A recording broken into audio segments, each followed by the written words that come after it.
শুভ সন্ধ্যা সুপ্রিয় দর্শক শ্রোতা সকলকে শুভেচ্ছা জানিয়ে শুরু করছি বাংলা ভিউ সারাদিনের খবর। এই মুহূর্তে স্টুডিও থেকে সরাসরি যুক্ত হয়েছি আমি শ্রাবণী তালুকদার। এই অনুষ্ঠানের মাধ্যমে আমরা আপনাদেরকে জানিয়ে দেওয়ার চেষ্টা করি সারাদিনে ঘটে যাওয়া গুরুত্বপূর্ণ কিছু ঘটনা সংক্ষিপ্ত রূপে।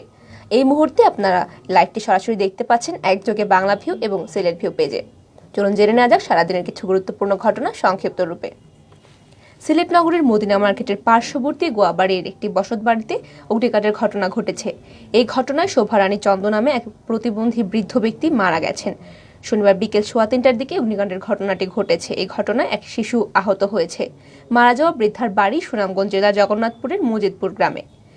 তিনি ওই গ্রামের মৃত সত্যেন্দ্র চন্দ্রের স্ত্রী এবং ছেলের পরিবারের সঙ্গে তিনি গোয়াবাড়িতে থাকতেন।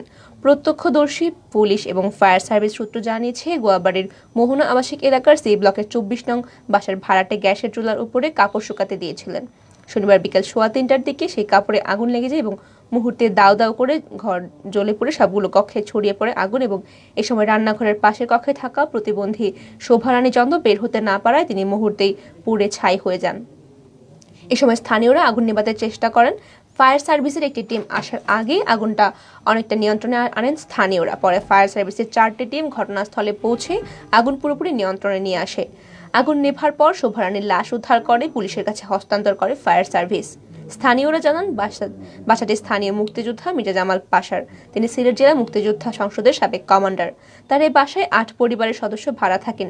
অগ্নিকাণ্ডে অন্তত 25 লাখ টাকার ক্ষয়ক্ষতি হয়েছে বলে জানিয়েছেন স্থানীয়রা। সিলেট ফায়ার সার্ভিস এবং সিভিল ডিফেন্সের সহকারী পরিচালক মোহাম্মদ শফিকুল ইসলাম ভুইয়া জানিয়েছেন, বিকেল 3:25 দিকে আগুন লাগার খবর পেয়েছেন তারা এবং সঙ্গে সঙ্গে ফায়ার সার্ভিসের 4টি ইউনিট ঘটনাস্থলে পৌঁছে প্রায় আধা ঘন্টা চেষ্টা চালিয়ে আগুন নিয়ন্ত্রণে নিয়ে আসে। এর আগে ওই বৃদ্ধা আগুনে পুড়ে মারা যান। এছাড়াও অগ্নিকাণ্ডে 14 বছরের এক শিশু আহত হয়েছে। তাকে Sylhet MAG Osmani medical college হাসপাতালে ভর্তি করা হয়েছে। সিলেট নগরের জিন্দাবাজারস্থ কাজী ম্যানশনে পানির সমস্যা নিয়ে আয়োজিত বৈঠক থেকে মার্কেট জুড়ে উত্তেজনা ছড়িয়ে পড়েছে। আজ শনিবার বিকেল 3:30টার দিকে অবস্থার সৃষ্টি হয়। উত্তেজনার এক পর্যায়ে মার্কেটের মালিক কাজী মারুফ আহমেদকে কাজী ম্যানশনে অবাঞ্ছিত ঘোষণা করেন ব্যবসায়ীরা। মার্কেটের ব্যবসায়ী কমিটির নেতৃবৃন্দের অভিযোগ, কাজী ম্যানশনে প্রায় 1200 দোকান রয়েছে, কিন্তু দীর্ঘদিন ধরে মার্কেটটিতে পানির সমস্যা বিরাজ করছে। বারবার মালিক পক্ষের কাছে এই বিষয়ে সুরাহার আবেদন জানালেও তারা ভ্রুক্ষেপ করছেন না। এ বিষয়ে শনিবার বেলা 11টার দিকে মার্কেটের ফারুক আহমেদ সেখানে উপস্থিত হয়ে সাধারণ ব্যবসায়ীদের গালিগালাজ করে এবং তার মার্কেট ছেড়ে চলে যেতে বলে। এই ঘটনায় মার্কেটের ব্যবসায়ী কমিটির নেতৃবৃন্দ সহ সাধারণ ব্যবসায়ীরা ক্ষুব্ধ হয়ে পড়েন এবং তারা বিকাল 3:30টার দিকে মার্কেটের সকল দোকান বন্ধ করে দিয়ে বিক্ষোভ প্রদর্শন করেন। এই সময় তারা ফারুক আহমেদকে কাজী ম্যানশনে অবাঞ্ছিত ঘোষণা করেন এবং কোনো ভাড়া দেবেন না বলে জানিয়ে দেন। কাজী ম্যানশনে বিরাজ করছে উত্তেজনা এবং ঘটনাস্থলে পুলিশ এসে পৌঁছেছে। সিলেটে এক তরুণের কবল থেকে অপহৃত এক কিশোরীকে উদ্ধার করেছে পুলিশ। এ সময় অপহরণকারী তরুণকে পুলিশ গ্রেফতার করেছে। শুক্রবার গতকাল রাত 9:45টার দিকে সিলেট নগরীর পীর মহল্লার একটি বাসা থেকে কিশোরীটিকে উদ্ধার ও অপহরণকারীকে গ্রেফতার করেছে পুলিশ। সিলেট মেট্রোপলিটন পুলিশের অতিরিক্ত উপকমিশনার বিএম আশরাফুল্লাহ তাহের এক বিজ্ঞপ্তিতে জানিয়েছেন, নগরীর পশ্চিম মহল্লার ঐকতান বাসার ভাড়াটে নূর ইসলাম এক কিশোরীকে অপহরণ করে নিয়ে আসে এবং তার বাসায় নিয়ে রাখে। এই বিষয়ে ভিকটিমের পরিবারের পক্ষ থেকে এসএমপির এয়ারপোর্ট থানায় একটি অপহরণ মামলা দায়ের করা হয়েছে। মামলা দায়েরের পর এয়ারপোর্ট থানার একদল পুলিশ গত শুক্রবার রাত 9:45টার দিকে অভিযান চালিয়ে অপহৃত ওই কিশোরীকে উদ্ধার করে এবং নূর ইসলামকে গ্রেফতার করে। নূর ইসলাম চাঁদপুর জেলার শাহরাস্তি থানার দেবীপুর গ্রামের আব্দুল সাত্তারের ছেলে। উদ্ধারকৃত ভিকটিমকে চিকিৎসার জন্য Sylhet MAG Osmani medical college হাসপাতালের ওসিসি বিভাগে প্রেরণ করা হয়েছে এবং আসামি নূর ইসলামকে আজ আদালতে সোপর্দ করা হয়েছে। 12 কোটি টাকা ব্যয় নির্মিত হবিগঞ্জ শহরের প্রধান সড়কের উদ্বোধন করা হয়েছে। শনিবার 5 মার্চ দুপুরে শহরের কোর্ট মসজিদ মাঠে সড়কটির উদ্বোধন করা হয়। এ সময় হবিগঞ্জ পৌরসভার মেয়র আতাউর রহমান সেলিমের সভাপতিত্বে অতিথি হিসেবে উপস্থিত ছিলেন হবিগঞ্জ 3 আসনের সংসদ সদস্য অ্যাডভোকেট মোহাম্মদ আবু জাহির। বিশেষ অতিথি ছিলেন অতিরিক্ত পুলিশ সুপার মাহমুদুল হাসান, হবিগঞ্জ সড়ক বিভাগের নির্বাহী প্রকৌশলী শাকিল মোহাম্মদ ফয়সাল এবং নির্বাহী ম্যাজিস্ট্রেট শামসুদ্দিন মোহাম্মদ রেজা, যুবলীগ নেতা ফেরদৌস আহমেদ, হবিগঞ্জ পৌর যুবলীগ নেতা ডাক্তার ইশতিয়াক চৌধুরী প্রমুখ। উল্লেখ্য, শহরের সার্কিট হাউসের সামনে থেকে চৌধুরী বাজার পয়েন্ট পর্যন্ত প্রায় 2 কিলোমিটার সড়ক 12 কোটি টাকা ব্যয় নির্মাণ করেছে সড়ক এবং জনপথ বিভাগ। সুপ্রিয় দর্শক শ্রোতা, এতক্ষণ শুনছিলেন সিলেট জেলার কিছু খবর। এবার জানিয়ে দেব সারা দেশের খবর। 2 দিন আগেই পানি জমাট মিটিং করে সতর্ক করে দিয়েছেন। অসাধু ব্যবসায়ীদের হুঁশিয়ারি দিয়ে বলেছেন সরকারের চেয়ে কারো হাত লম্বা নয়। মিটিংয়ে উপস্থিত আইন শৃঙ্খলা রক্ষা বাহিনী ও গোয়েন্দা সংস্থাগুলোকে নজরদারি বাড়ানোর জন্য কড়া নির্দেশনা দেওয়া হয়েছে। সরকারের এসব হুমকি থমকিতেও বন্ধ হচ্ছে না। সকালে বাজারে গিয়ে দেখা যায় পেঁয়াজের দাম প্রতি কেজিতে বেড়ে গেছে 10 টাকা। গতকাল সকালে বাজার করতে গিয়ে রাজধানীর রূপপুর এলাকার অবসরপ্রাপ্ত কর্মকর্তা এভাবে নিজের ক্ষোভ প্রকাশ করছিলেন। তিনি পেঁয়াজ 50 টাকা কেজি দরে বিক্রি করতে দেখেন। ভেবেছিলেন পরদিন সকালে পণ্যটি কিনবেন, তবে সকালে বাজারে এসে দেখেন এক রাতেই পণ্যটির দাম বেড়ে হয়ে গেছে 60 টাকা। দাম বাড়ার কারণ জানতে চাইলে খুচরা ব্যবসায়ীরা জানান তারা পাইকারি বাজার থেকে বেশি দামে কিনছেন। কী কারণে বেড়েছে তারা কিছুই জানেন না। এক ভ্যানওয়ালা পেঁয়াজ বিক্রেতা বলেন, চাল ডাল সবকিছুই তো দাম বাড়ছে, যারা পেঁয়াজের কথা কেন জিগান। গত মাসের শুরুতেও প্রতি কেজি পেঁয়াজের মূল্য ছিল 30 থেকে 35 টাকা। ফেব্রুয়ারির মাঝামাঝি তা বাড়তে শুরু করে। এক সপ্তাহ পণ্যটির দাম কেজিতে 15 থেকে 20 টাকা বেড়ে 50 টাকায় উঠে যায়। গত কয়েকদিন ধরে 45 থেকে 50 টাকা কেজি দরেই বিক্রি হচ্ছিল মশলা জাতীয় এই পণ্যটি। নিত্যপণ্যের মূল্য বৃদ্ধিতে দিশেহারা মানুষ। নিত্যপণ্যের রাজধানীর বাসিন্দারা হয়ে পড়েছেন দিশেহারা। প্রতিদিন বাড়ছে সব ধরনের নিত্য প্রয়োজনীয় পণ্যের দাম। এক সপ্তাহের ব্যবধানে পেঁয়াজের দাম কেজিতে বেড়েছে 15 টাকা পর্যন্ত। একই সঙ্গে কাঁচা সবজি কিনতেও পকেট ফাঁকা হচ্ছে সবার। নাগালের বাইরে রয়েছে অনেক পণ্য। 100 টাকা পর্যন্ত কেজি দরে বেড়েছে সবকটি সবজির দাম। কেউ কেউ শুধু আলু খেয়েই চালাচ্ছেন সংসার। কোনো কোনো বাজারে ভোজ্য তেল পাওয়াই যাচ্ছে না এবং পাওয়া গেলেও তা দুষ্প্রাপ্য। গতকাল রাজধানীর বিভিন্ন বাজার ঘুরে দেখা গেছে বরবটি বিক্রি হচ্ছে প্রতি কেজি 140 থেকে 160 টাকায়। 100 টাকার উপরে বিক্রি হচ্ছে আর দুটি সবজি। এর মধ্যে বাজারে নতুন আসা ঢেঁড়সের কেজি বিক্রি হচ্ছে 110 থেকে 120 টাকায়। করলার কেজি 100 থেকে 120 টাকা, তবে নিম্নমানের করলা কোথাও কোথাও 50 টাকা কেজিতেও বিক্রি করা হচ্ছে। 15 টাকা কেজি বিক্রি হওয়া আলুর কেজি এখন 18 টাকা। টমেটো আগের সপ্তাহে 40 টাকা বিক্রি হলেও এখন বিক্রি হচ্ছে 50 থেকে 60 টাকায়। ফুলকপি হয়েছে 50 থেকে 60 টাকায় এবং শিমের কেজিও 60 থেকে 70 টাকা হয়ে গেছে। বেগুনের কেজি 50 থেকে 70 এবং গাজরের বিক্রি হচ্ছে প্রতি কেজি 30 টাকায়।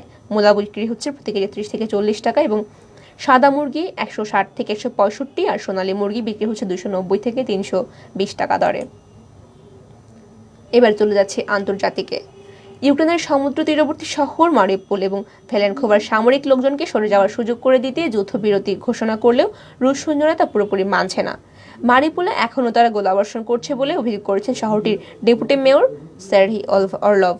টেলিগ্রামে দেওয়া এক বার্তায় মারিউপোলের সিটি কাউন্সিলর বলছে জাজিওরিপা অঞ্চলে লড়াই চলছে, অথচ কথা ছিল মারিউপোল থেকে মানবিক করিডোর ব্যবহার করে বেসামরিক লোকজনকে ওই শহরে সরিয়ে নিয়ে যাওয়া হবে। লোকজনকে সরিয়ে নিয়ে যাওয়ার পর অস্থায়ী যুদ্ধবিরতি নিশ্চিত করতে রাশিয়ান পক্ষের সাথে আলোচনা চলছে ইউক্রেনের কর্মকর্তারা।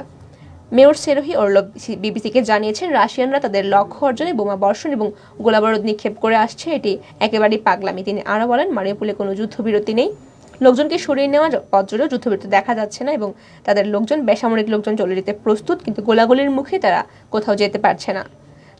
মারিউপোলের একজন বাসিন্দা জানান নগর কেন্দ্রে বসবাস করেন। তিনি জানিয়ে সকাল 9টা থেকে যুদ্ধবিরতি চুক্তি কার্যকর হলেও এখনো পর্যন্ত তা শুরু হয়নি।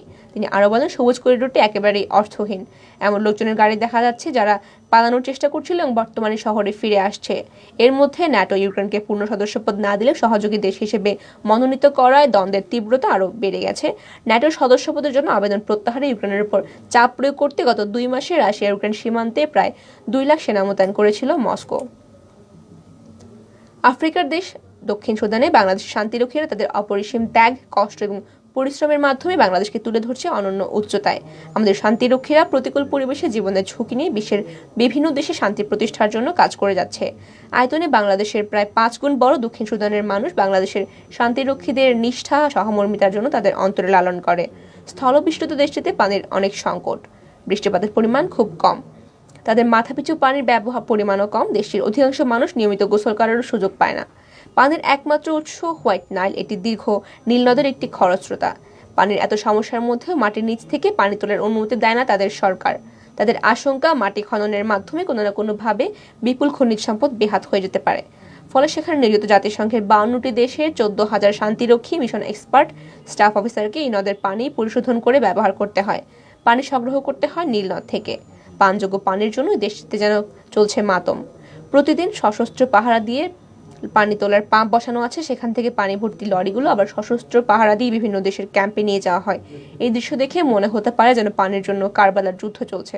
নদে গোসল করছে দিগম্বর প্রাপ্তবয়স্ক মানুষ, কারো প্রতি কারো ভ্রুক্ষেপ নেই। গোসলের সেরে সংক্ষিপ্ত কাপড় পরে যে যার গন্তব্যে চলে যাচ্ছে।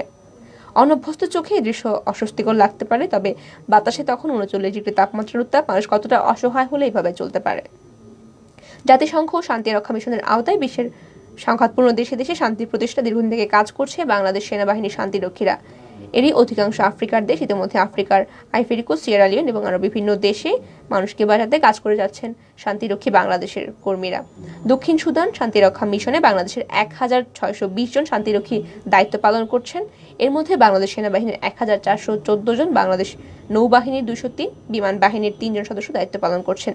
এছাড়াও একজন পুলিশ সুপারের নেতৃত্বে সেখানে 17 জন পুলিশ সদস্য দায়িত্ব পালন করছেন। তাদের অপারেশন ত্যাগ, কষ্ট ও পরিশ্রমের মধ্য দিয়ে বাংলাদেশ আজ বিশ্ব শান্তি প্রতিষ্ঠার নেতৃত্ব দিচ্ছে।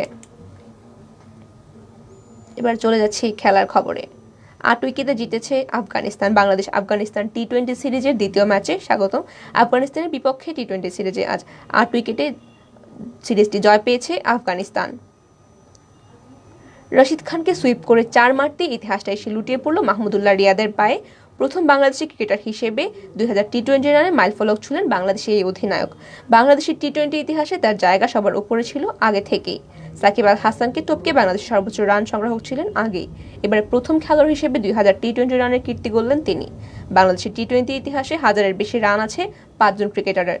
মাহমুদুল্লাহর পর আছেন সাকিব আল হাসান, তার রানের সংখ্যা 1908।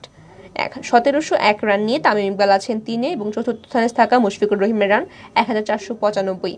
পঞ্চম স্থানে রয়েছেন সৌম্য সরকার এবং তিনি করেছেন 1136 রান। 2000 রানের মাইলফলক ছোঁয়ার পর অবশ্য খুব বেশিক্ষণ টিকতে পারেননি বাংলাদেশের এই অধিনায়ক। 3 বল রশিদ খানকে আবার সুইপ করে তিনি এলবিডব্লিউ হয়ে ফিরে যান।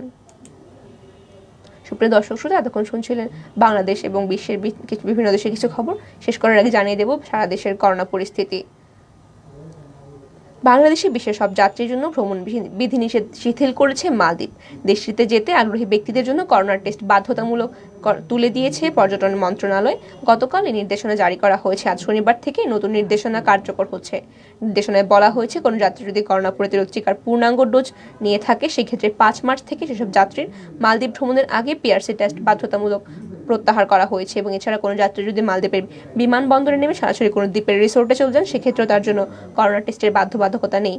তবে মালদ্বীপের নাগরিক এবং ওয়ার্ক পারমিটধারী যারা বিভিন্ন দেশ থেকে মালদ্বীপে প্রবেশ করেন তাদের ভ্রমণের 3 থেকে 5 দিন আগে করোনা টেস্ট করে নেগেটিভ সনদ নিতে হবে। এছাড়া যেসব শিশুর বয়স 1 বছরের বেশি এবং টিকা নেওয়ার উপযুক্ত সেসব শিশুদের টিকা নিয়ে না থাকে সেক্ষেত্রে তাদের ভ্রমণের 96 ঘন্টা আগে করোনা টেস্ট করে নেগেটিভ সনদ নিতে হবে।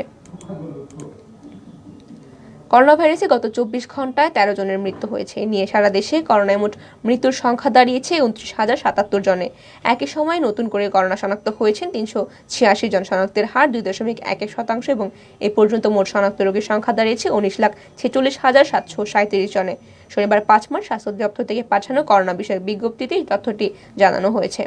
আগের দিন শুক্রবার করোনা ভাইরাসে 6 জনের মৃত্যু হয়েছিল এবং একই সময়ে নতুন করে করোনা শনাক্ত হয়েছিল 604 জন। শনিবারের বিজ্ঞপ্তিতে বলা হয়েছে 24 ঘন্টায় করোনা থেকে সুস্থ হয়েছেন 4018 জন এবং এই পর্যন্ত সুস্থ হয়েছেন মোট 18,39,998 জন।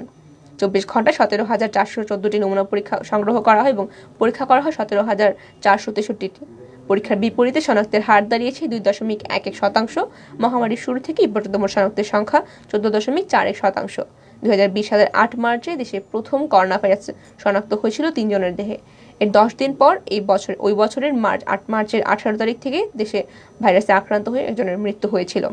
গেল বছরের 5 ও 10 আগস্ট দুদিন সর্বাধিক 264 জন করে মারা গিয়েছিল। সুপ্রিয় দর্শক শ্রোতা, এই ছিল আমাদের হাতে থাকা সারাদিনের কিছু গুরুত্বপূর্ণ খবর। এতক্ষণ সঙ্গে থাকার জন্য সকলকে ধন্যবাদ। এতক্ষণ আপনারা লাইভটি দেখছিলেন বাংলা ভিউ এবং সিলেট ভিউর পেজ থেকে। সকলকে ধন্যবাদ জানিয়ে শেষ করছি। সবাই ভালো থাকুন, সুস্থ থাকুন এবং আমাদের সঙ্গেই থাকুন।